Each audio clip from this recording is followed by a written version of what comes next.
बहुत समय पहले जब धरती पर अधर्म बढ़ रहा था, तब भगवान कृष्ण ने मथुरा में अत्याचारी राजा कंस का वध किया।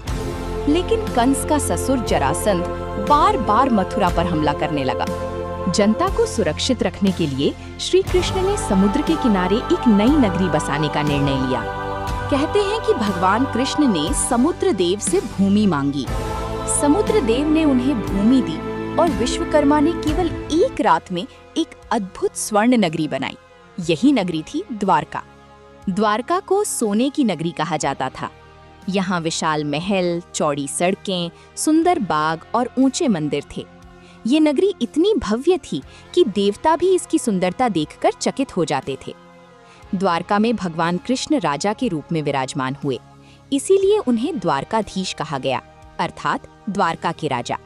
मान्यता है कि भगवान कृष्ण के प्रपौत्र वज्रनाभ ने श्री कृष्ण की स्मृति में सबसे पहला मंदिर बनवाया था। समय के साथ मंदिर कई बार टूटा और पुनर्निर्मित हुआ। आज जो भव्य मंदिर दिखाई देता है उसे जगत मंदिर भी कहा जाता है। ये मंदिर लगभग 72 स्तंभों पर खड़ा है और इसकी ऊंचाई करीब 78 मीटर मानी जाती है। मंदिर के ऊपर लगी विशाल ध्वजा दिन में कई बार बदली जाती है। भक्त मानते हैं कि इस ध्वजा के दर्शन मात्र से शुभ फल मिलता है।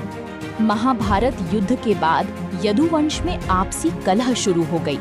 धीरे धीरे पूरा वंश नष्ट हो गया। एक दिन श्री कृष्ण जंगल में विश्राम कर रहे थे।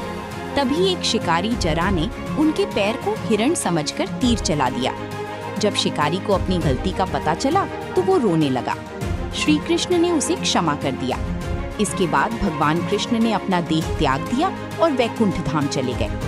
कहते हैं कि भगवान कृष्ण की पृथ्वी छोड़ते ही समुद्र ने पूरी द्वारका नगरी को अपने भीतर समा लिया।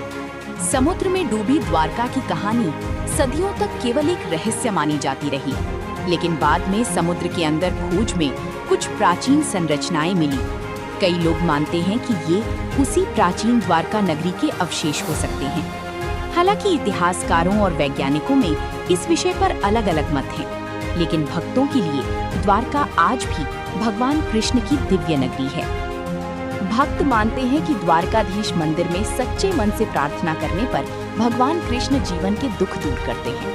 हर दिन हजारों लोग यहाँ दर्शन के लिए आते हैं और जय द्वारकाधीश के जयकारे से पूरा वातावरण गूंज उठता है। द्वारका केवल एक शहर नहीं, बल्कि श्रद्धा, इतिहास और रहस्य का संगम है। यहाँ आने वाला हर व्यक्ति भगवान कृष्ण की दिव्यता को महसूस करता है। इसी तरह की पौराणिक और रोचक कहानियों के लिए चैनल को लाइक और सब्सक्राइब करें।